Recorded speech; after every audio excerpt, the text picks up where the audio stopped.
I mean, since I know you for so long and I know you very well, does it hurt that this brand that you brought to Sri Lanka in 2019 is not performing, and everybody is right now blockading?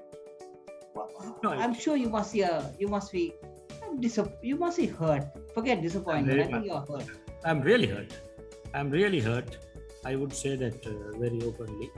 I'm very, very, very hurt about it because the expected offering, expected results when they don't come the way we expect it to be, and sometimes it is the exact opposite of what we expected of a brand or of a product of meaning this nature.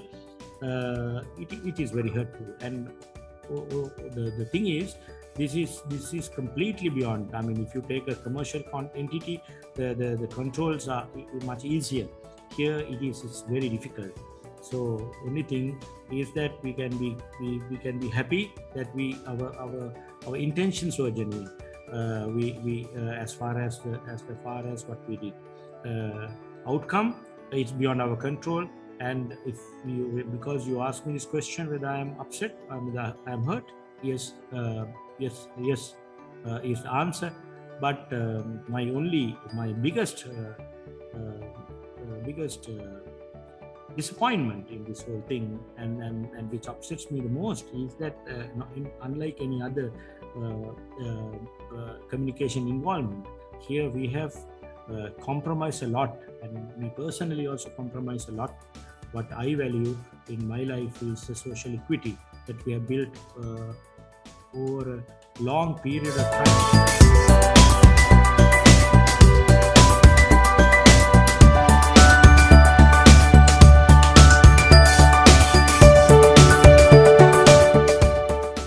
Good evening and a warm welcome to another wonderful session in the MBA Diaries, where we will be meeting an expert.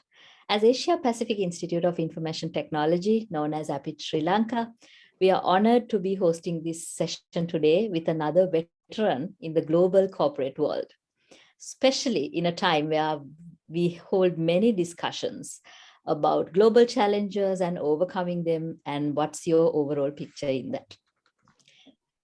So let me warmly welcome all the MBA students of Staffordshire University and all the other students and the staff members who are joining from different parts of the universities, from our partner universities, and foreign delegates and diplomats who are joining us today from all over the world, and all the other distinguished guests who are in the platform.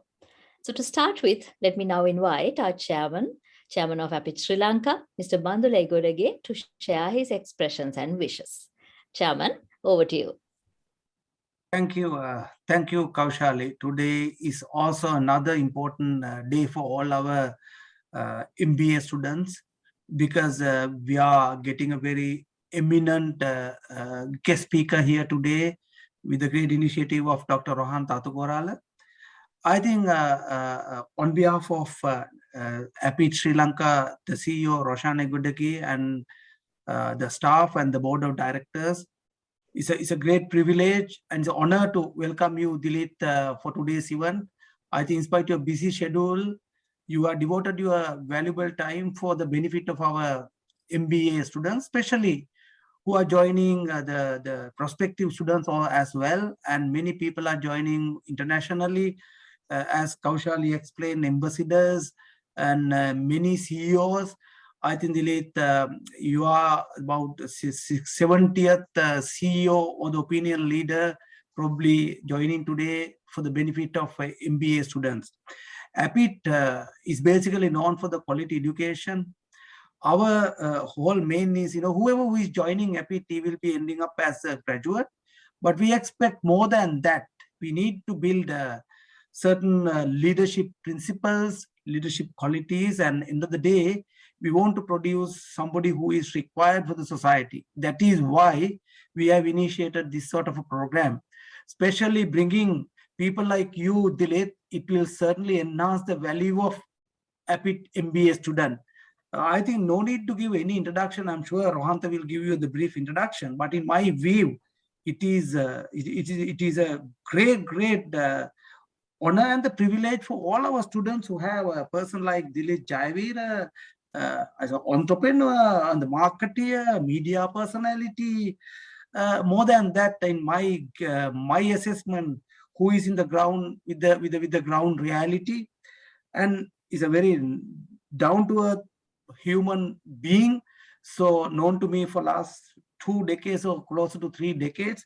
So I'm surprised that he joined devoting his time for the APIT students. I mean, thank you very much for being with us, Dilith.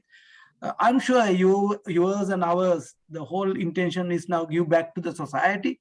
That is the very reason why you are joining today.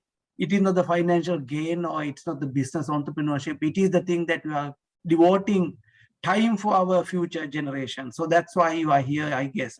Rohanta, thank you very much for inviting Dilith here, and great initiative you have done for the benefit of student population of APIT. So I request all the participants, all the students, all my staff, all the parents and the teachers, get the maximum use of Dilith.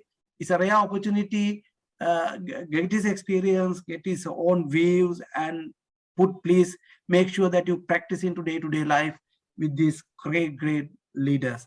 Thank you, Dilith. Thank you for the patience hearing. Over to you, Kaushali and Dr. Rohanta. Thank you. All the very best. Thank you, Chairman. And it was fantastic to hear you again, Vice President of Nestle, and of course, the President of the Industrial Association of Sri Lanka. So today we have one of the most eminent, respected people in this country, with over 3 decades of experience building businesses that have grown to enjoy industry leadership.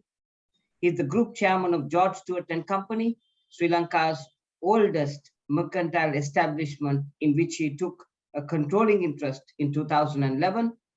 He has also sits on the boards of Citrus Leisure PLC, Colombo Land Development Company PLC, which are listed on the Colombo Stock Exchange. He first rose to prominence in the advertising industry by co-funding Triad Private Limited in 1993. Triad is Sri Lanka's largest and most awarded communication entity today, and it is the single largest indigenous provider of brand building, advertising, creative services through its extensive diversification into many related services. He is also the chairman of Powerhouse Private Limited, the holding company of Derana, Sri Lanka's preeminent media offering with wide presence across multiple platforms. He's also established the Liberty Publishers Private Limited, which is the publisher of 2 national broadcasts, the singular language Daily Aruna and the weekly English language The Morning. He also holds an LLB from the University of Colombo and an MBA from the University of Wales. And of course, he's an attorney at law. Ladies and gentlemen, I'm actually honored to introduce Dilith Jayaweera, co-founder of Triad, chairman Powerhouse, who actually owns Derana, and of course, the group chairman of George Stewart and Company. Sir, over to you, sir. Thank you, Bandula and Rohanta, for that generous introduction. Of course, I must say that Dr. Rohanta has been my teacher. So, Bandula, that was the reason that I couldn't say no to him. So today is a bit of a busy day for me, though it's a poor day. However, now Rohanta knows quite a lot about me. So I should not be exaggerating anything in the process and be truthful to what I say. So I studied my MBA under Dr. Rohanta, and I must say that I'm very happy and proud to have been your student. Now, considering that today's audience is expecting something from me about real life experience in building these businesses, let me first start with how we first formed this triad Sri Lanka, as it was mentioned, the indigenous agency, meaning that we are not tied up with any foreign multinational advertising outfits. So it was in 1993 when I was in the university, at the law faculty. I happened to be one of those very active student unionist or a activist.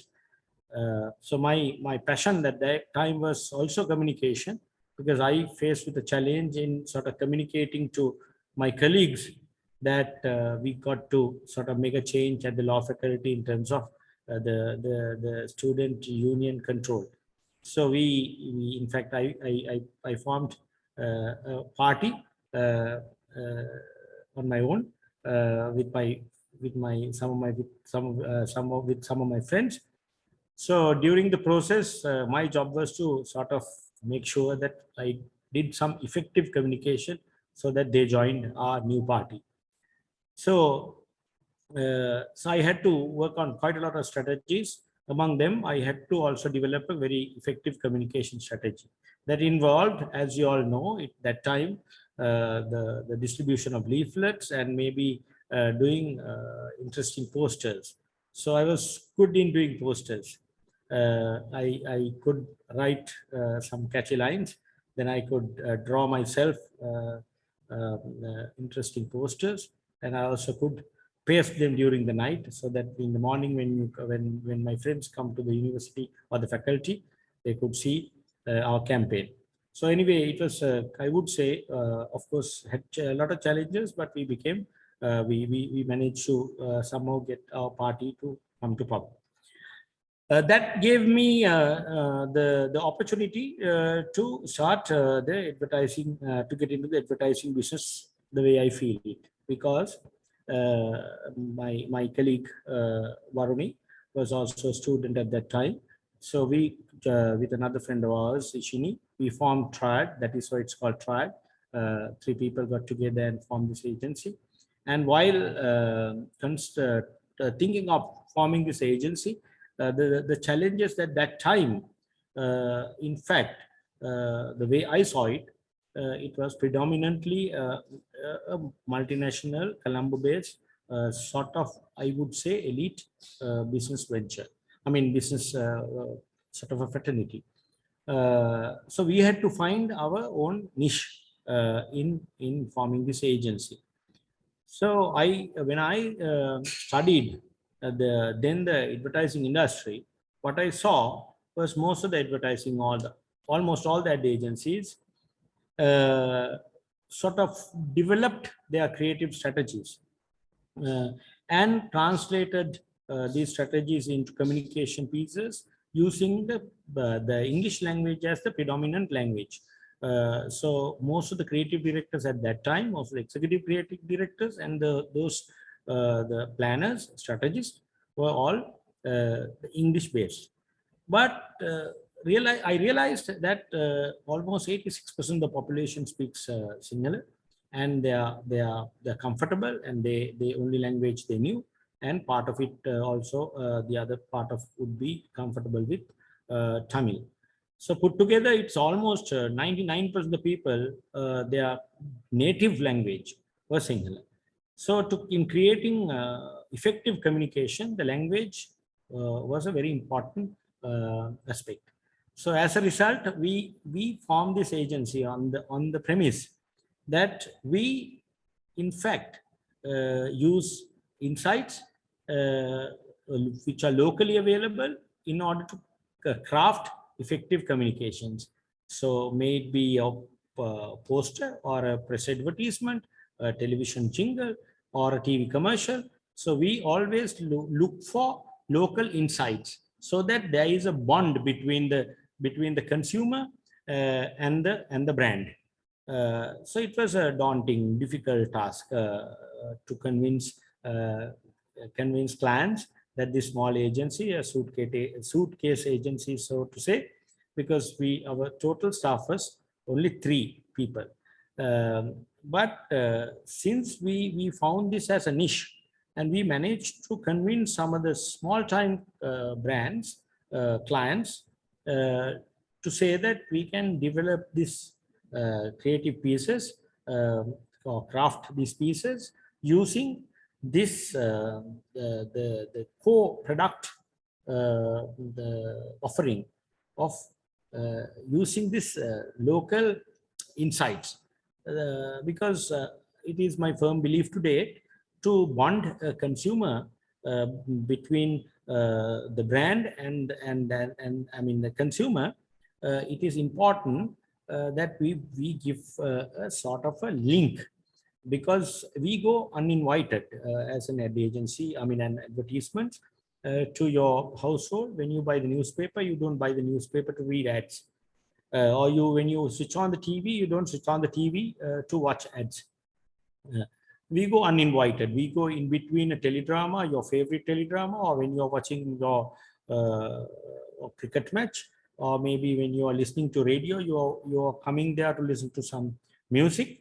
Then you go in between and put a commercial message. So commercial messaging is basically uninvited guest on your screen, or the radio, or the any other ATL activity. So doing that, how smoothly we can do that without upsetting the consumer. You have to make it interesting. When you make it interesting, not just it becomes more memorable, but it also becomes engaging and not so forceful onto the consumer. Then when we developed our USP, as I said, these language skills and the access to insights, the ground level insights, it became a very interesting exercise, because our headlines always, I mean, our if you take a press advertisement, our lines, our sort of caption was always very catchy. Even if we were doing a TV commercial, it became pretty catchy TV commercials, though they were not big brands. So that's how this whole thing of Triad started. And of course, we developed this the philosophy of the organization, very unique philosophy of the organization, which was that we are building local brands. We are not helping any multinational brands. We are developing local brands. As a result, we came up with the theme that we are the Sri Lanka's national agency, and we promote local brands. And we also came up with this tagline, Sri Lanka can, by giving extra energy to our clients who are putting their the brands forward. So in that whole communication spectrum, we had our own little niche, but as a business, for us to grow, because most of the big budgets are with the big clients, and in among the big clients also, the biggest budgets are with the multinationals. So now we ourselves have proclaimed that we are the local agency and only doing local brands. So we could not approach a single multinational client. Then comes the challenge that you have only small budgets. So with small budgets, you can't grow agency big, because you will remain to be a small agency. However, we believe that by backwardly integrating our business, that we could sort of make it bigger, relatively bigger comparatively.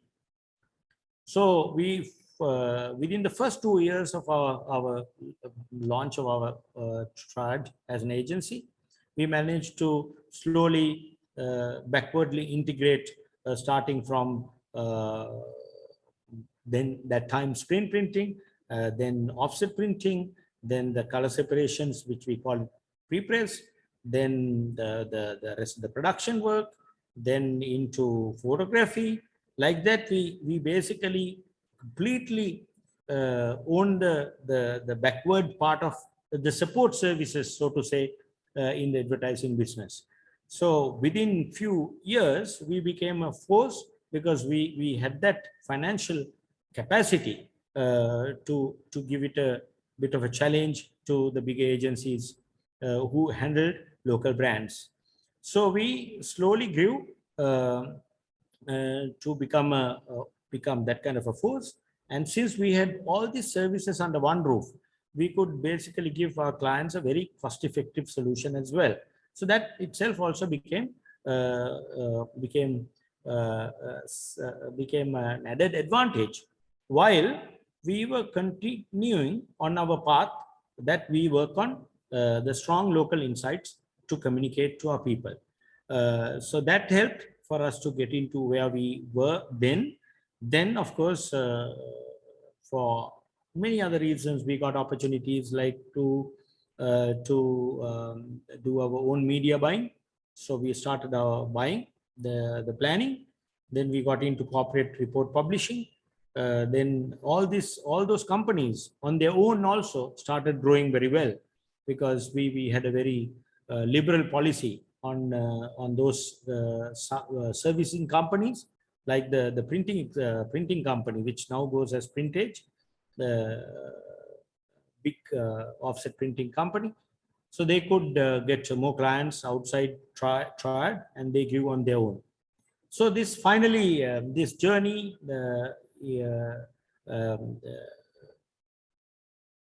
ended up us owning our own television network, radio channels.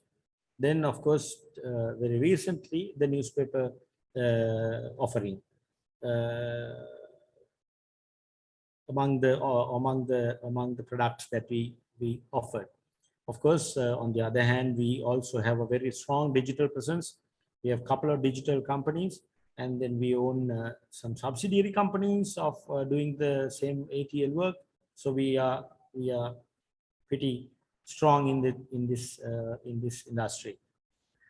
And of course, then we have taken risks for that extra leap. In 2004, I think marked the most important, I would say, milestone in our company's growth, when we undertook to do a campaign for a political party, which till then we were on principle not trying to, for trying to be away from. But when we saw that there is something should happen for us to go to the next level, to get to the level of the big boys. So we took the risk of accepting a campaign, which went as, I don't know, I'm probably Dr. Rohanta would remember the famous campaign we ran for UPFA at that time, the Beetle Leaf, Rata Perata, Kauda Mewata Waga Kiyanne. So that campaign became the one of the largest advertising campaigns ever done for a political party or during an election. And we managed to do a very professional campaign without dragging, sort of, as we call it, mud and stuff into the campaign. We were on strategy. We had an integrated strategy. We communicated to the fence sitter very effectively, and we managed to help that party to win with a large majority. So in that, with that experience, we realized that it is important that you have that media power and you integrate them to communicate your message fearlessly, and that can give this advantage to us as a business. I must say that was a huge risk at that time, because election campaign is not something like any other brand that you can launch, and if it doesn't work, relaunch. So, any other brand, you can say, okay, this campaign didn't work, we'll rework, recraft, and can do another campaign. But we cannot do that. So that was a huge risk. And also, politics at the time was also a bit controversial, and no difference to now. And from an agency's point of view or brand's point of view, Triad was taking a big risk. So we took the risk, and not only that helped us to sort of get attention from everyone towards Triad. We also managed to make a substantial amount of money, which became our largest ever capital that we could invest in our subsidiary companies. So then from there onwards, we kept growing. And then, as it was mentioned during the introduction, we managed to then invest in a finance company. Then we managed to invest in the leisure sector, in the listed companies, and then we are in the real estate investments. Then we invested in this Sri Lanka's oldest company, which is George Stewart, which we thought at that time was important if we have to sort of backwardly, or I mean forward integration wise, if we have to sort of acquire something, if we believe in our own product, that we are the believers of brands. So George Stewart is a huge brand that we couldn't even imagine acquiring. So it was, I think, one of the biggest acquisitions in terms of our growth that we did at George Stewart and Company. So beyond that, I would say our company always practiced a couple of basic theories which are a bit different to what we learn from MBAs.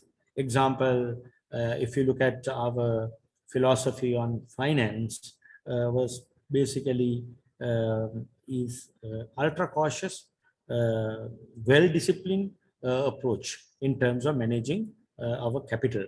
So we had this philosophy and this belief that if you are to build capital, if you are to grow, you need to build capital. Formation capital is a very difficult thing unless you have clear strategies.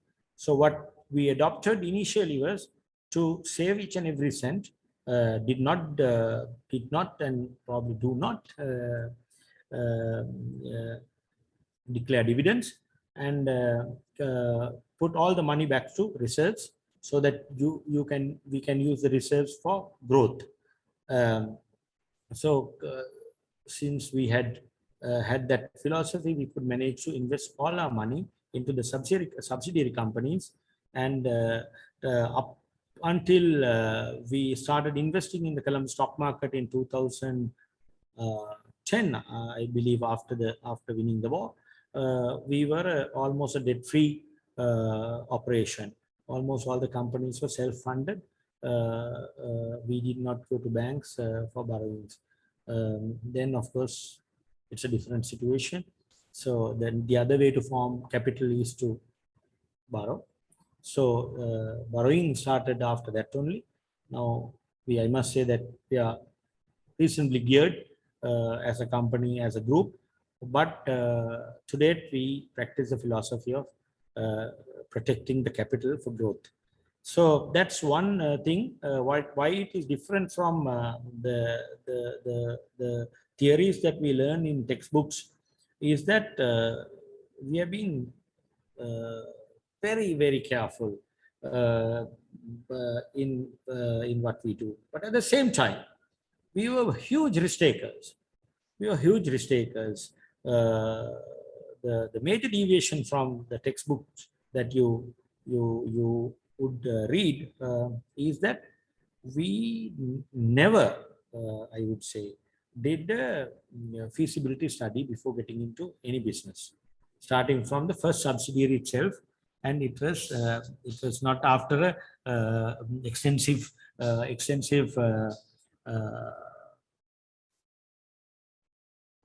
study that we have gotten into that business. So it applies to all our subsidiaries, all our new companies. An acquisition of George Stewart's without any due diligence. We walked into it looking at the value of the brand. We thought, okay, we'll take the risk, and we invested in that company, and we started building. I mean, the company was not doing well at the time when we took over, but we used the same principle of taking risk. I don't know whether we can call it calculated. In one way, it is calculated because we had the protection of having our own capital at that time. But that's one. The second thing is that what we learn in human resources, the management of human resources, we deviated from the philosophy what you read in textbooks. We made it completely transparent organization. We made it completely organic, and there is no hierarchy. we opened up the whole thing so that everyone had equal access, opportunities, and a very friendly working environment. And so much so we used to call it second home. And we had a little booklet we used to sort of give it to then new recruits, sharing our philosophy, which is organic growth plus flat hierarchy. So that helped us a lot. But for us to get to that, you need a lot of courage. Traditionally, there is a boss and there is like a managing director and who is sitting on top, and then probably then it goes down, it's hierarchical. And here it is not so. So everyone is very open, and everyone had access to our accounts and our profits, everything. So that helped us to build a very robust team, more like a family. We in fact call it API family, and we managed to get them to believe in, as we call in conventional language, sharing a vision. So as you all know, probably you have studied by now, the vision has to be a shared vision among all the stakeholders for you to be successful. No point company top, the directors only having a vision, and if others don't believe in that, others don't share it, others don't live by that. So in our case, we managed to get them to believe that this is a genuine cause and a genuine philosophy, and on which we could develop a effective mission. Though you don't see vision statements and mission statements in our companies, we believe that all our team members believe in this vision of ours. Profit is a byproduct of what we do. So it's more the process of trying to do things happily, and profits should come as a byproduct. That has really helped, and that is also sort of a deviation from what you learn in textbooks, because companies do go behind their targets. They have to achieve their targets. Then while trying to achieve targets, probably you compromise some of the beliefs and values, but here it is different. We do not compromise our values and beliefs, and we stick to our principle of this profit is not the main thing or the only thing that we are behind. So as a result, this company has managed to innovate wealth, not only for our stakeholders, for the nation, and we have built very strong brands for our clients as Sri Lankan brands, and these are all value additions that we believe that we managed to give back to the nation. Today, company, as much as I was trying to tell you, is heavily diversified. So as a result, it is a very complicated subject for me to take one by one out and say the kind of strategies that we have developed for those separate entities. But largely, these are the principles and philosophies which have helped us to get to where we are. Lastly that I want to say, the value of building a brand is key. So we have built our own brands for the businesses that we are in. They are very effective in the way we understand. So it is for our happiness that we celebrate along with people like you all, that every one of us can do this and build corporations and brands where we all can celebrate success together. Thank you, and I hope that gives Rohanta, the opportunity for your students to ask if there are any questions. Thank you very much, Dilith, and spot on 705 total view of how you can build this business and what is your overall game plan, which was fantastic. Many questions are come out, and I'm taking one key question that has come out. Rohant, I also want to tell you, you can ask me any question, controversial or otherwise. You don't need to screen questions. Put Thank you. Any question that you would like to. Thank you very much. Forward. Thank you.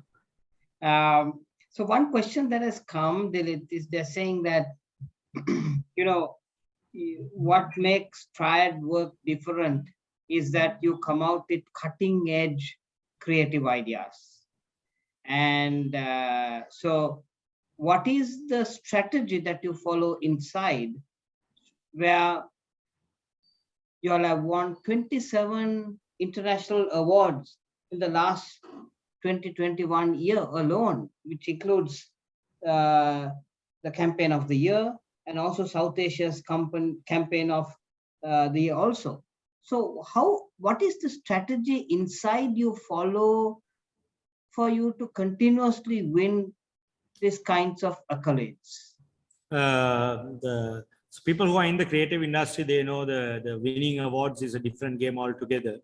But I would say, it is my duty to be very open and share this thing with you. Winning awards is a different game. As I said, that you need to sort of winning international awards is completely different game. So you have to go with creatives which can sort of cut the clutter in large award shows, and so that judges will see something amazing in what we do. So the secret, if there's any secret that I would say, as I told you at the introduction, we use insights. So in fact, we call it insights inside. Insights are like human insights that, which are very culturally sensitive. If you look at some of the effective communications that we have developed, always had some important human insight which has been used to develop a campaign. So then the bond is, as I said, the bond is bigger. So then when you go to award shows, they are seen as unusual, and they are seen as, like, as we call it in our language, super big ideas, and then we win awards. Locally the same. Locally, most of the awards shows they saw our insights based communication compared to our competitors. Dilith, one of the most popular campaigns which you did was the Api Venuin Api campaign. What was the real creative idea that you just now explained, the insight that gave this campaign to really get the whole country behind the forces? And there is no doubt to ask that the kind of wave that it was built was actually what helped us win the war. I mean, there's no doubt on that. It contributed. So what was that insight that you felt helped that campaign to really cut through, where it really became where people said, even I said, I have a duty by the war, even though I'm not in the front end, kind of thing. So it moved the consumer. What was that insight? See, it's actually, I would consider that even in the Sri Lankan communication industry, that marked one of the most important milestones in communicating. It's a social campaign which we did completely free of charge for the three forces, including the getting media on board. The brief was very clear. The present president, Mr. Gotabaya Rajapaksa was our client, and I happened to meet him after winning a large award show, the Chili's first time. He had inquired from a friend of mine, Dilith Jayaweera, the editor of Daily News at that time, as to who this agency is winning the agency of the year. So that gave us the opportunity for me to meet Mr.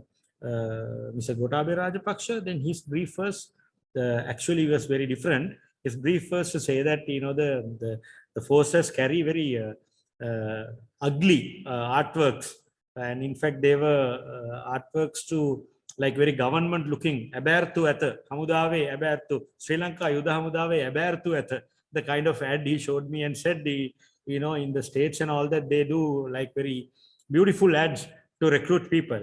The challenge that time was to recruiting people. He in fact wanted to know whether we could do some free of charge artworks, press advertisements to attract some soldiers.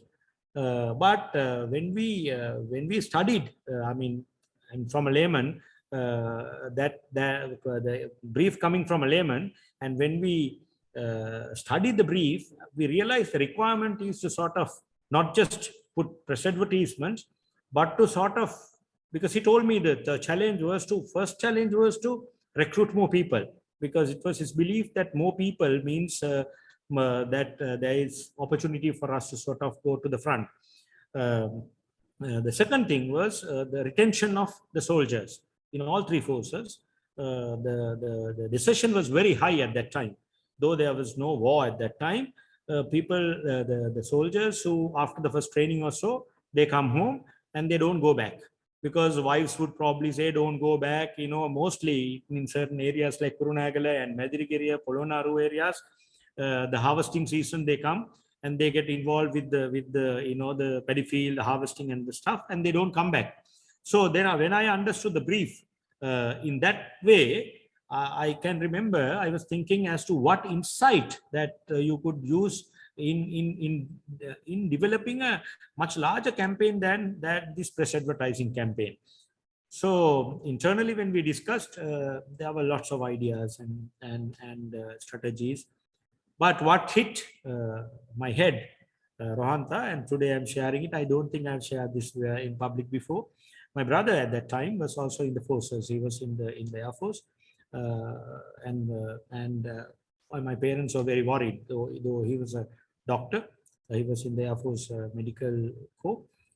My parents were very worried, thinking that anything can happen. He was in Palali at some point, and then anything can happen. As to why we won't call him home and give him some other opportunity of something like that. But then, what stopped us calling him back? Or what stopped us convincing him to come home? Or what stopped us convincing? We are very close as brothers. I have two other brothers. We have 4 in the family. But it was the fact that it was our duty. We felt it. It's our duty that someone is there out in the field, and also we were very proud of them. I must say, I was very proud of the fact that my brother was in the Air Force. So that is that pride which in fact helped us to sort of say, don't go back, you stay back now, we can find some other opportunity, or you can do private practice or something. Now this was in my mind. So I thought maybe this is the real insight, that every one of them at home are very proud of this son who is in the forces. So why don't we tap into this insight and first convince the parents and the siblings and say that, we are all together in this game. It's only one member is out there, but we are all in the game together. So when, in fact, I must tell you, when I was thinking about this insight, I happened to sit in a forum, Rohantha. This is very important. At Cinnamon Lakeside, I remember Diane Gomez was making a presentation about his success and how he could retain his staff. He said he did a research to find out as to who the hero of these girls, the girls who work in the garment factories, and they had done a research. And in the research, they had been from that time, from Chandrika, Rasana Jaturi, the master blaster, all these people, and he has given a questionnaire. In that questionnaire, these girls are marked as their hero is a dead person among the list, among the people in the list. That person happened to be Brigadier Kobekadu. So then he had done further research to find out why Kobekadu, this man is dead. How can he be a hero?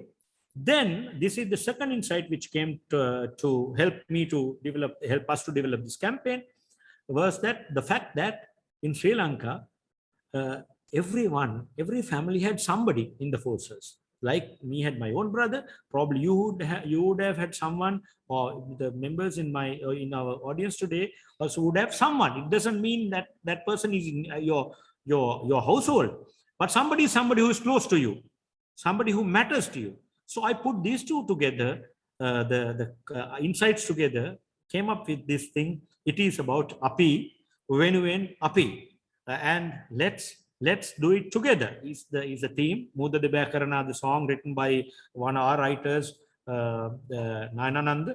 And in first go itself, we managed to write that song, Api Venuven Api song, which went as Muda Debaya Karana. This all came right because it had a strong insight.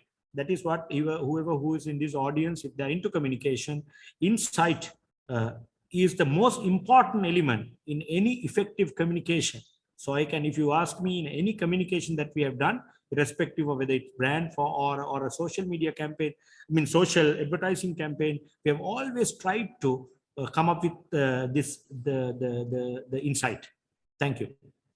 I think I'm really,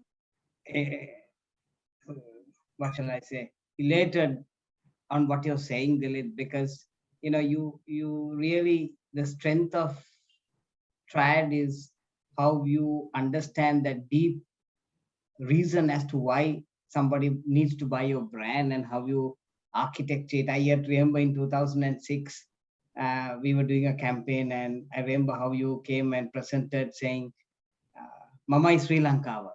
Mama is Sri Lanka. I yet remember at the president's office, I remember, and how you said that, every time we say Sri Lanka, we always say, we talk to Sri Lanka as if it's somebody else's country. But here what you're saying is, I am Sri Lanka. So if something is happening in the country, it's me, So tell me, I'm sure your relationship must have developed, and were you responsible for subsequently this eminent person becoming the president of the country? Yeah, of course. I always I'm very proud of the fact, though today it's not being discussed maybe of the same level of enthusiasm. It's not that. In 2004, as I told you, I was very much part of the campaign for Rataperata, where UPFA government had a majority this thing. And then 2005 did Alut Sri Lanka for when Mahinda Rajapaksa was contesting as the presidential candidate. That campaign also helped him to win. And then there came another challenge in 2010 when the eminent soldier, the army commander, who decided to contest for the presidential election. Then we developed a campaign, Suba Anagata. Then the next election, I must say that we didn't have a role to play in 2014. Then in 2018, this time, 2019, I managed to develop the strategy, the winning campaign of President Gotabaya Rajapaksa. If you're asking me the question whether I have done more than what my professional periphery, yes, it became my dream, because after having a very close association with him during the war, especially because of this Api Venuven Api campaign, I saw the real leadership qualities and sincerity in this human being, and the genuine the commitment that he had for what he wanted to achieve. So it was my conviction at that time that if we have a person like him as a leader of this country, that we would be able to see something really different. I must say that I am very much responsible for creating this expectation, very high expectation, probably as a last chance for the nation. In our communication, the way we pitched it, if I am to say whether it has happened or no, Rohantha, I know that you are itching to ask me this question. I would say it has not happened, and it is not to my happiness or most of our happiness. But to date, I believe that as a leader, Sri Lanka's one of the most sincerest leaders that we have ever produced is him. There is another discussion. If at all, Rohantha, we can really discuss that next time, where we are, if at all, if there are anything which has gone wrong in this government's approach to issues.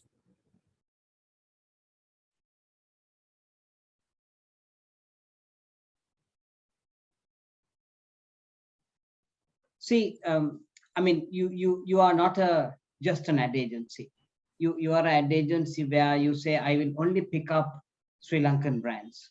I will only pick up brands which I believe in, and you somewhat make sure that I'm sure that when somebody comes for a pitch to you and say, I want you to handle my brand, I'm sure you must be saying, I can, but please, I want you to deliver the brand at the consumer end. And I'm sure that if somebody is not delivering the brand, you will tell, listen, I'm walking away from this partnership because our agency stands for values and beliefs, and I work with you very closely, Dilith, and I know the kinds of values and beliefs you and Varuni has towards the brand.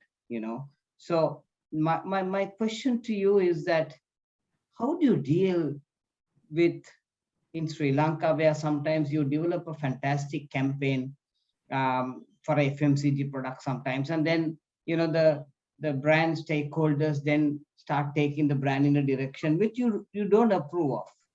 I mean, how do you handle such a situation? If you are to put it in a pure commercial brands perspective, answer is different. If you are referring to the sort of social campaigns we have done, including political campaigns, different. Commercial. I'm talking about a commercial brand. Commercial campaign. I see a lot of agencies, they like to develop sexy advertising, and they say, let's schedule it. But then, very few people, I mean, I worked across maybe 10, 12 ad agencies. Very few ad agencies say, I want to see your sales results. I want to see what your consumer is saying. I want to go to the retail outlets and check.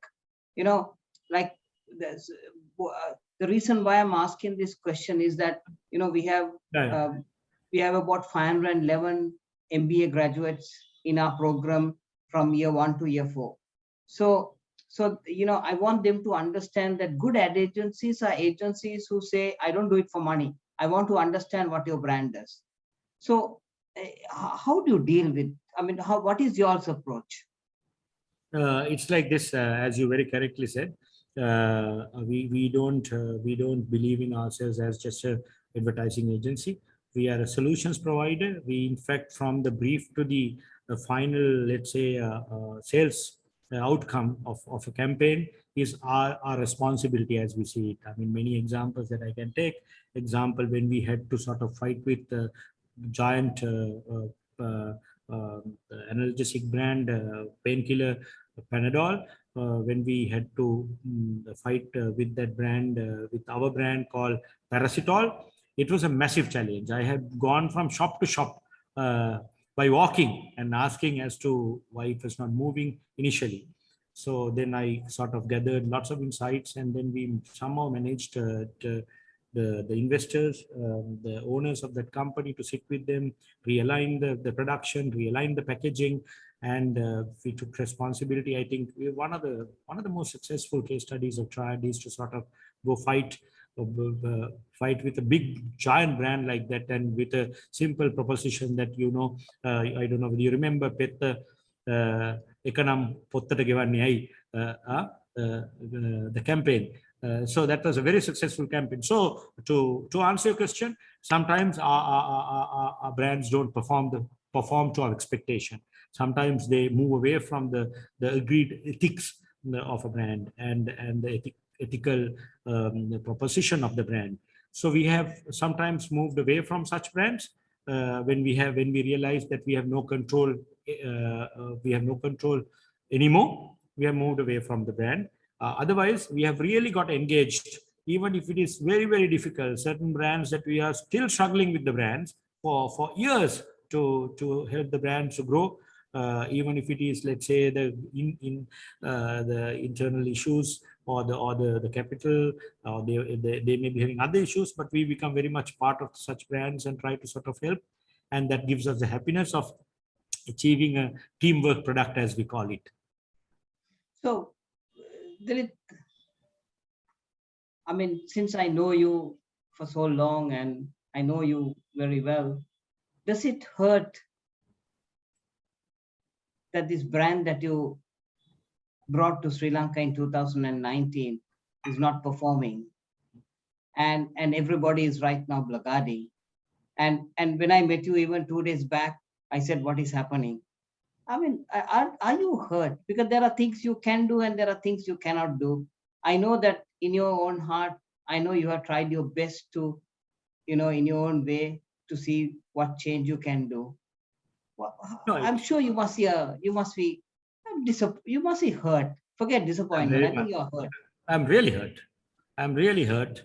I would say that very openly. I was very, very, very hurt about it, because the expected offering, expected results, when they don't come the way we expect it to be, and sometimes it is the exact opposite of what we expected of a brand or of a product of meaning this nature. It is very hurtful. And the thing is, this is completely beyond. I mean, if you take a commercial entity, the controls are much easier. Here it's very difficult.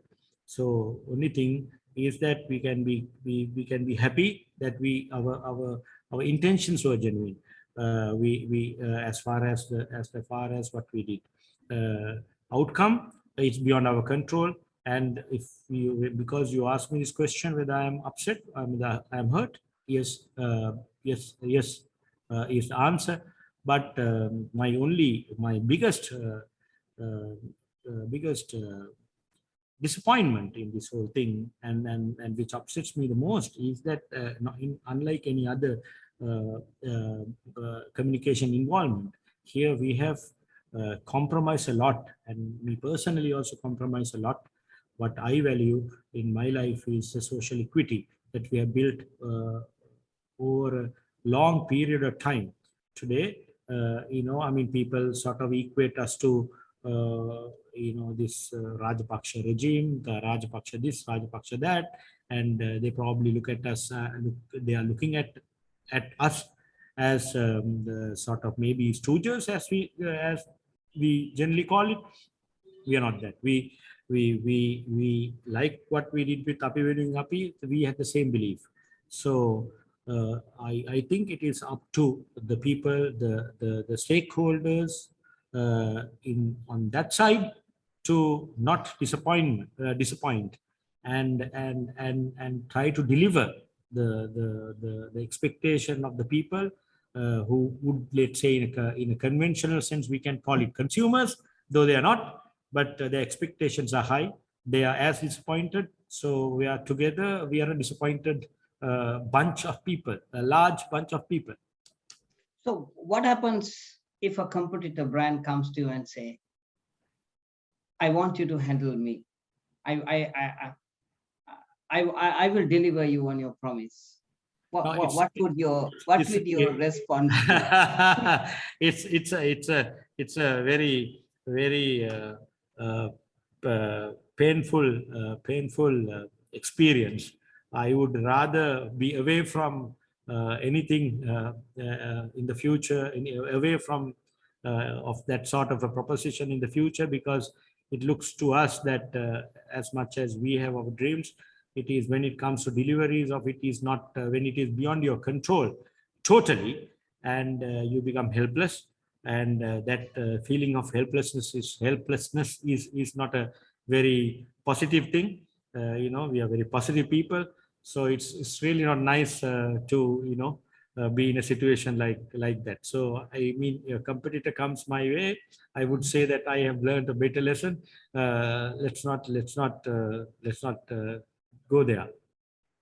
So just going back, Dilith, uh, something that I really can't understand, and I'm looking for an answer from you is, I mean, you're a lawyer, you have gone through the university system, you have started from St. Aloysius College, you studied the hard way, got into university, and you know the power of the mind and the power of research and the intellectual conceptualization skill based on data when you take decisions. So you're a product of data-driven decisions, whilst you have the creativity. So my something that baffles me is that if the researchers guys come and tell you, don't do moving from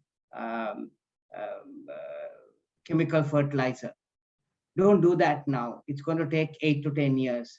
And then 32 professors come and say, don't do this.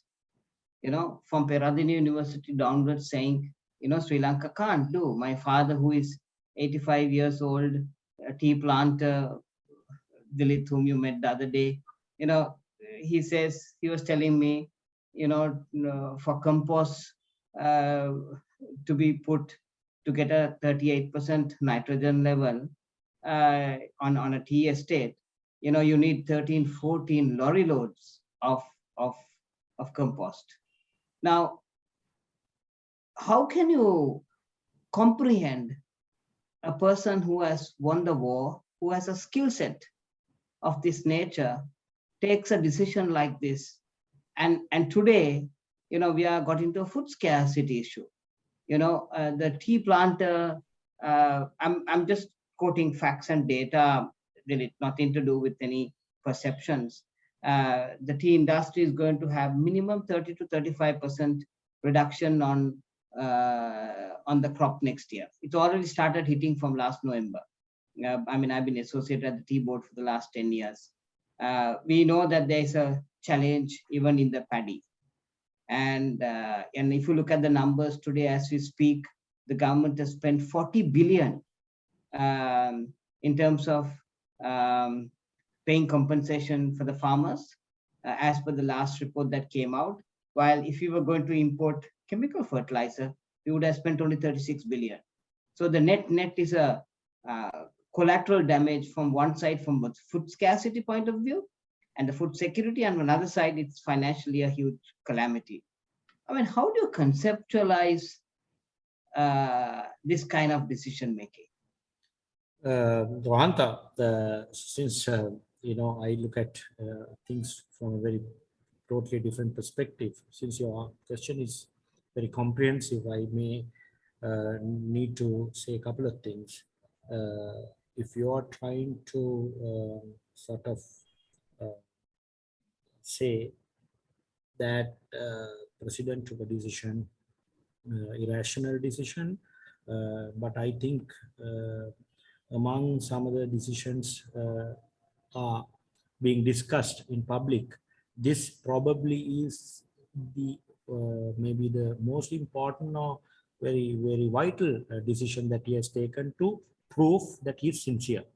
So I must tell you that it's a very sincere decision, because you cannot sort of say that he had any other agenda other than for trying to achieve something good. So that is true. That is true. That credit he deserves. But at the same time, you asked me the question, why me being a data-driven person? I must tell you that though I'm not directly responsible I'm not responsible for that, but I would say absolutely.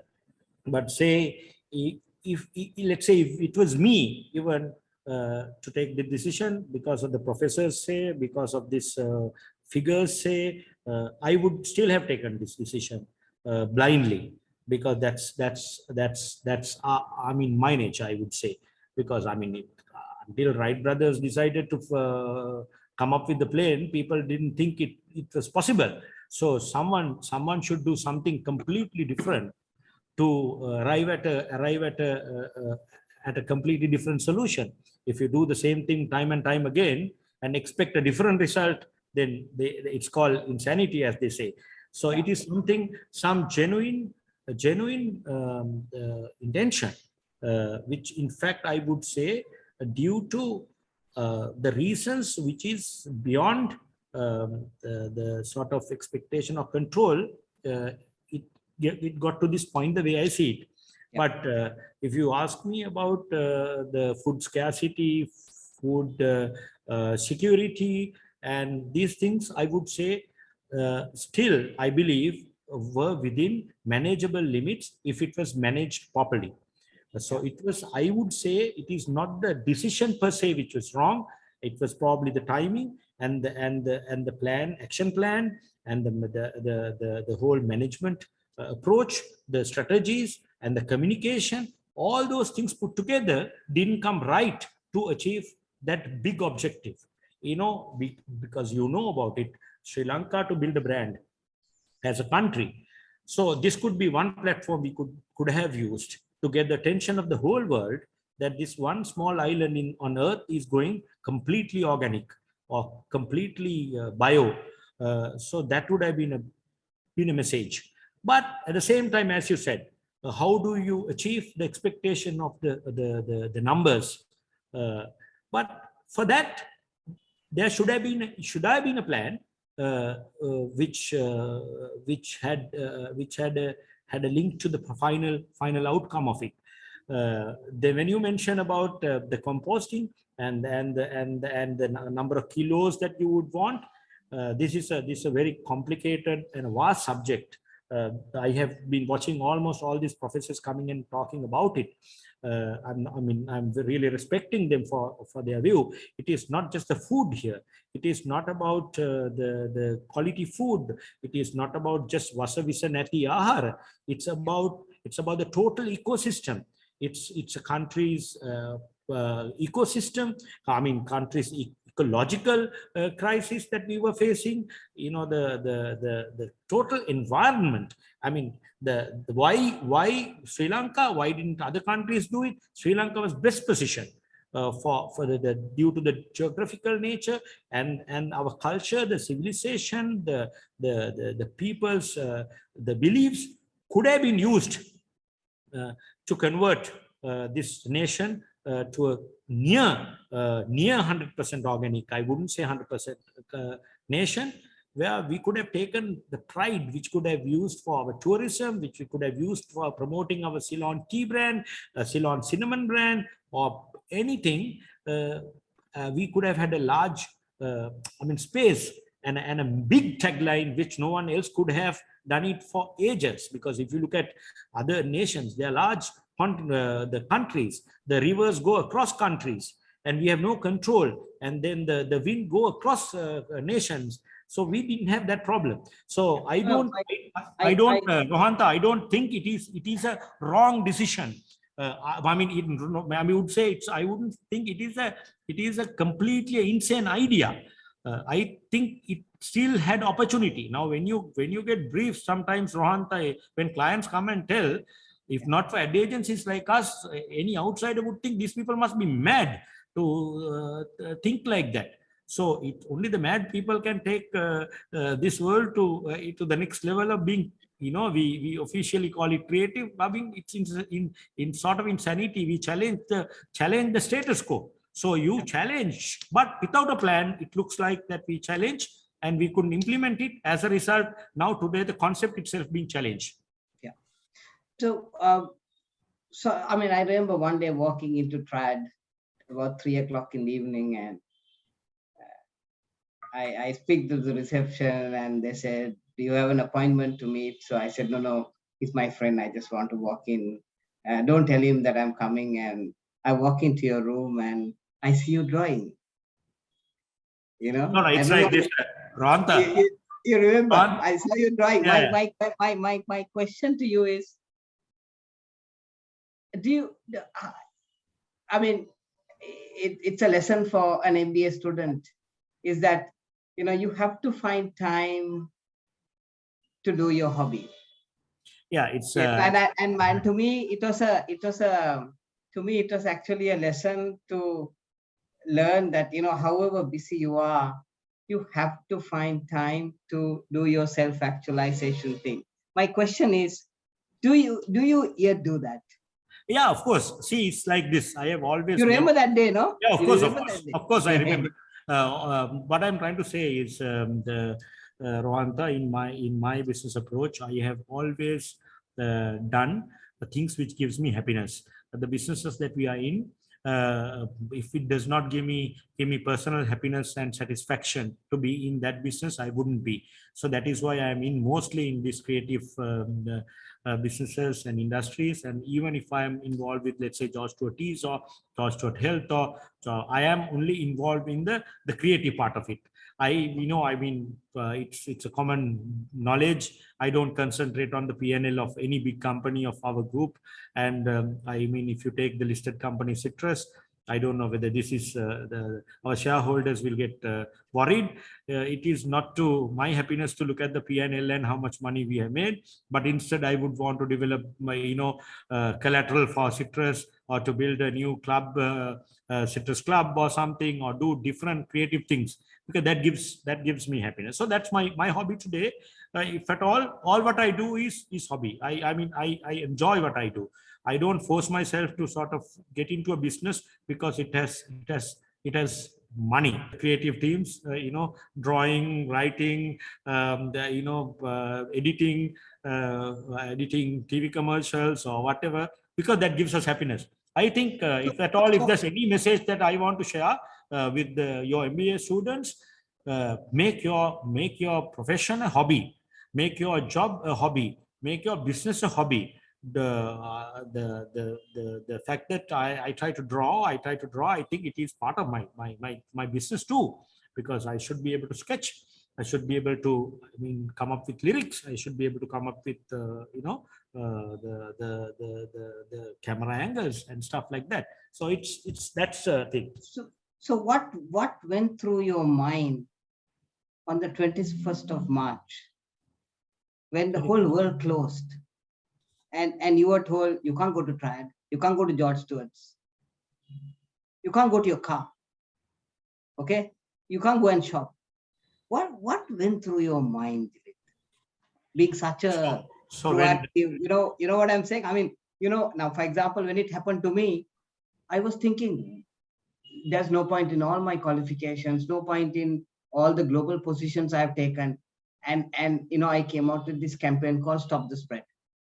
And people thought I was bloody mad on this whole thing, and went to Sri Lanka SLSI and got a COVID control certification. And, we launched it, and now we have about 500 companies COVID control certified. I know I have done my small part of saving one person's life. So what went through your mind that day? I'm curious to know. You get up in the morning.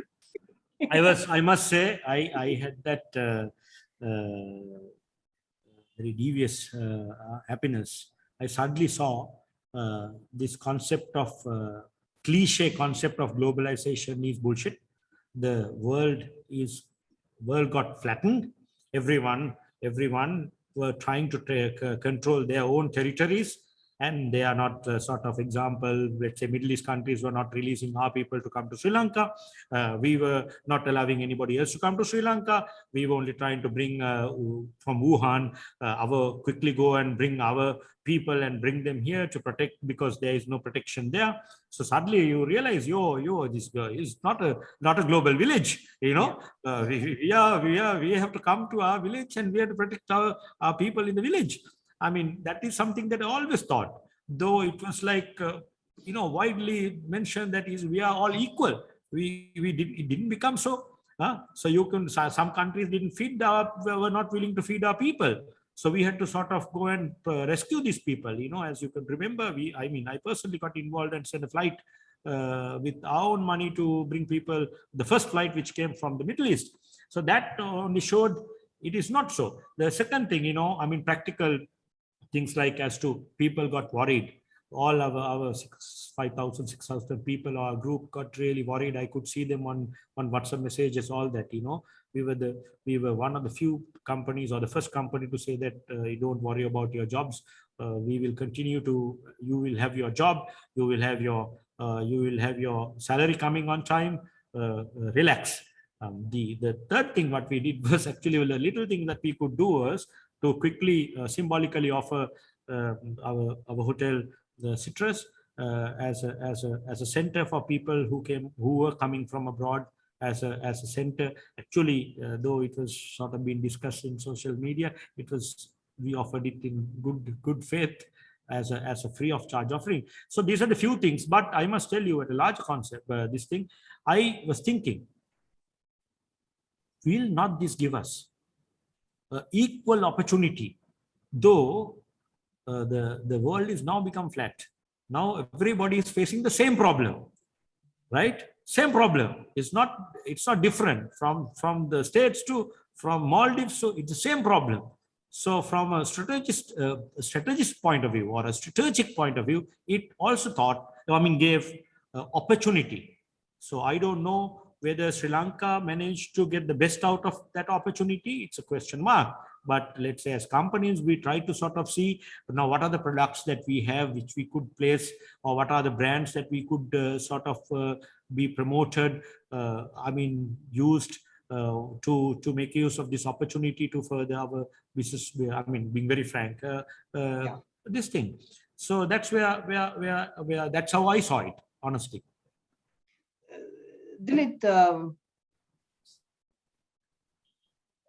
there was a rumor that you want to become the chairman of the Galle Cricket Club, and the people who are past. Who gave you that? Who's asking that question?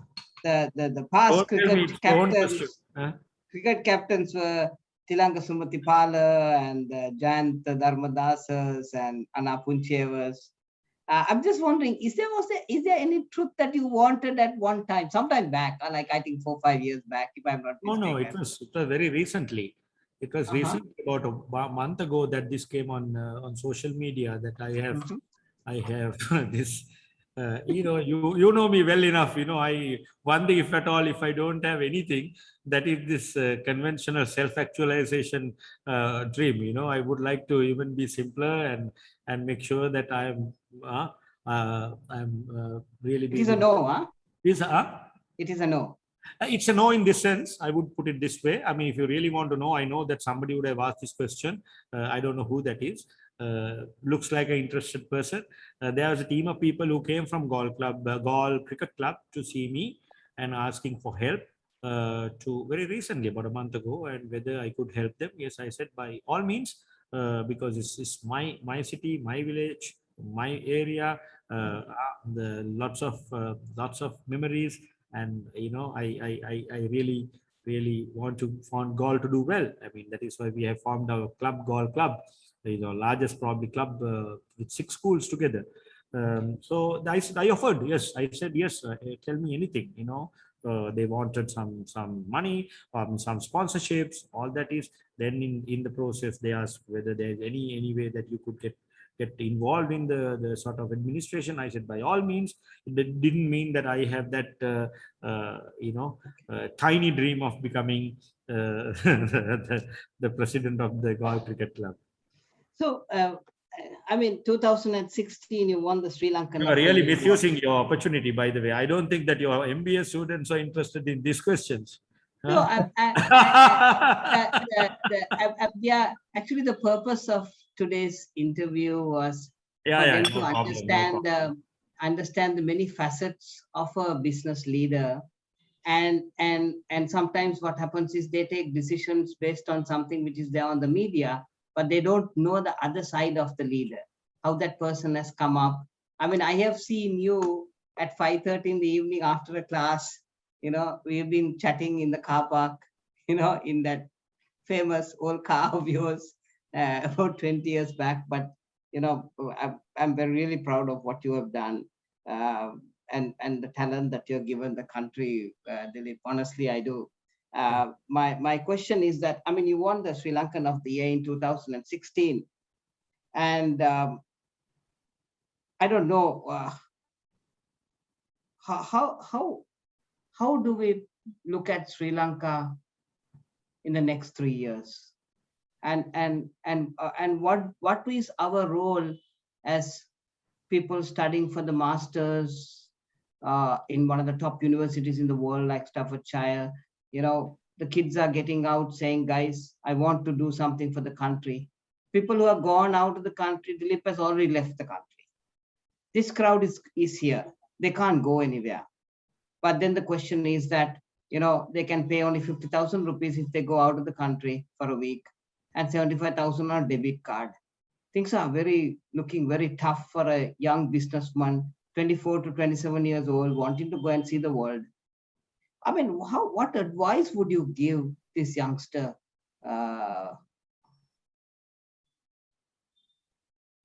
Rwanda, this is a very, very emotional, I would say, quotient, because see, when you know you can do something, when you can't do it for a reason that you have, because of a reason that you have no control over.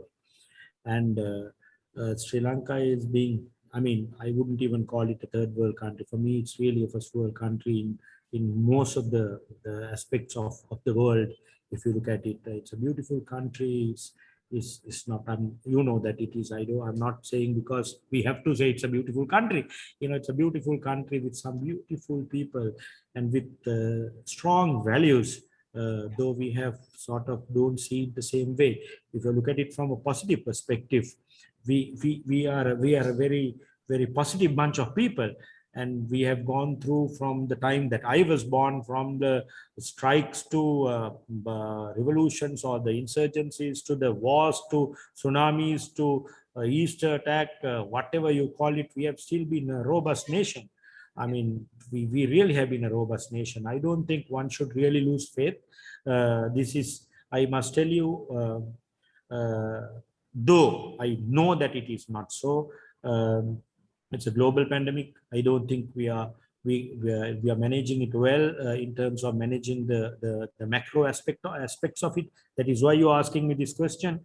But when people say that that they want to leave the country, or when they are looking, they see other opportunities outside, I would say it's not really so.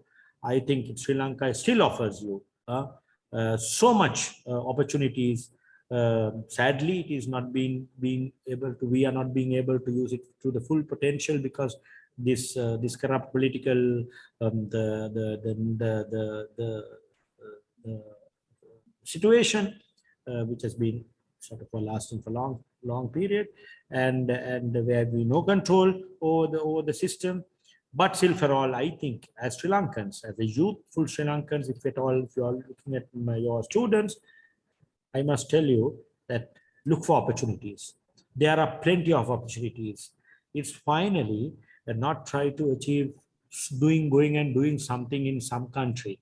It is being a first class citizen in your country, and having the satisfaction of having your relatives together, friends together, enjoying enjoying your culture, enjoying being part of your civilization.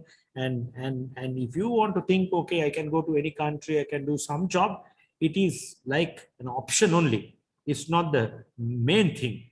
Main thing is to sort of be here and become part of the development of the company and enjoy, take part of the share, and for your personal material satisfaction.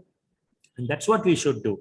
And I don't believe that believe that yeah, everything is this, everything is that. It's not so. I think we should wake up with this positive feeling that we can look for opportunities to grow, to do well, and to become part of a bigger growth in this nation. Thank you very much, Dilip. Lovely chatting with you. Almost 1.5 years. But But before I hand over the questions to somebody else, to Bandula, I just have one question that has come from Sri Lankan living in Seychelles, a lady called Ruth, and she's writing to me and saying that Mr. Dilith, you are an amazing Sri Lankan who has portrayed absolute Sri Lankan values, and I'm thrilled to see this kind of talent in different types of works you have got involved in. My question to you is, you work with your heart. Would you ever do another campaign for a potential president to be? I think Rohan asked that question, and I already answered, Ruth. As I told you very clearly, it looks like to me that it is something that where we have no control over. So I don't think I would want to go through this pain of mind again, because I am, as we all know, I'm a happiness man. So I don't want to take that kind of responsibility of doing campaigns of that nature. I mean, become part of that kind of responsibility. I wouldn't. I mean, well, I respect what you're saying, but I think Sri Lanka requires people like you for the next 10 years. And I mean, there are some brands that fail, and when they fail not because the communication is poor, but the brands that have not performed for their own reasons. So I think I hope you will reconsider that decision in the next 3 to 4 years, because I mean, Sri Lanka needs all what it takes to get us out of this. So thank you very much, and lovely chatting with you. Bandula, over to you. Bandula, you had a question. Sorry. No, thank you, Rohan. It's not a question. It's actually a comment, and also, I mean, you said it nicely, Rohan. Not only for the country, Dilith, we need you for at least for one guest lecture in the whole EPIT University students. I mean, even though I know you for last 3 decades, I have never seen this passion when you are talking about. You are not coming to the stage, even though you have your own advertising agency or the media. You see, but I have never seen that you have, coming out, you are stressing your point in a very passionate way. Congratulations. And I also believe, a very strong believer when you are saying that insight is the base for any communication. What communication without insight, Dilith? I'm a strong believer on that. It's a very important factor for all our MBA students to know. The second one, I just want to mention that value-driven, transparent business philosophy that which you are practicing, whether respect to the Harvard or Cambridge or university studies that you are practicing, and I must say that one or two or few institutions practicing that, Rohanta will vouch you. Even we are in the same process within EPIT and in your group, and also certain other companies also, which I don't want to mention. But I really happy to see that. And also, very important, today's discussion, you have been represented Sri Lanka, and the message as a countryman to stay in Sri Lanka is quite important, because we being all Sri Lankans, even though we are interconnected with the international arena, but we are given the right picture for the people to have the hope. I mean, not to give up, sort of a thing. It's quite important message. That is why I want you to invite, when the time permits, come and do at least 1 hour, have a chat with our student population with the permission of Dr. Rohan Tatuparada. Last one, how do you have any anti-relationship with multinationals? So I just want to know. No, it's like this. That also I must very clearly tell you, it's not that we are anti-multinational, we are pro-Sri Lankan. So we respect multinational companies for, the good best practices that they bring in, the kind of exposure that we get because of their presence in this country. And it's very much it has to be part of an economy, and it's our duty to help them.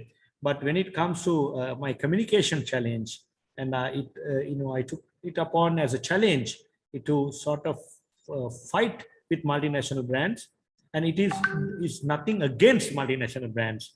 We are pro Sri Lankan brands, so that we learn from them and try to help Sri Lankan brands to grow. And it is, I believe, Bandula, it is our duty to give them the local brands a similar exposure in terms of Marcom, in terms of the strategies. Because I mean, if you look at multinational companies, have that advantage of them having that exposure across the globe. Most of our local brands don't have it. So it is our duty to study the multinational brands, multinational practices, which can be used in developing our local brands. I am really for multinational companies being present for sure, but I am very pro Sri Lankan. Well, very well explained, sir. Very well explained. So I just try to toss that, because otherwise it will interpret in a different way. So because you are not multinational, because this is the actual fact, because you are a certain value-driven personality. In fact, you explain very nicely right throughout. So thank you very much for your in-depth explanation for the benefit of our APIT students. I'm sure they will grab those things. Rohantha, over to you, Rohantha. Thank you very much. Thank you, Dilith. Thank you once again. Thank you, Bandhu. Thank you. Kaushali, over to you. Thank you very much, Doctor. And that is indeed students, our viewers, and everyone today who was talking to us is Mr. Dilith Jayaweera, one of the top personalities, and a lot of information that he shared that, as we always say, that you cannot find in a notebook and that you cannot find in a theory just written down in a textbook. So Mr. Jayaweera, thank you so much for your time shared today and for your insights. And let me also reiterate the fact to all our dear students and viewers that insight is the basis for communication, as he very clearly said. So use your insights, communicate, and I'm sure together we will be able to have all of you performing very well and bringing Sri Lanka's content together. So that brings us to the end of another session. While thanking everyone, we'll meet back again in another session. Until then, do take care and good night from here. Thank you, everyone. Thanks, Dilith. Appreciate it. Thank you, Rohantha. Take care. Thank you.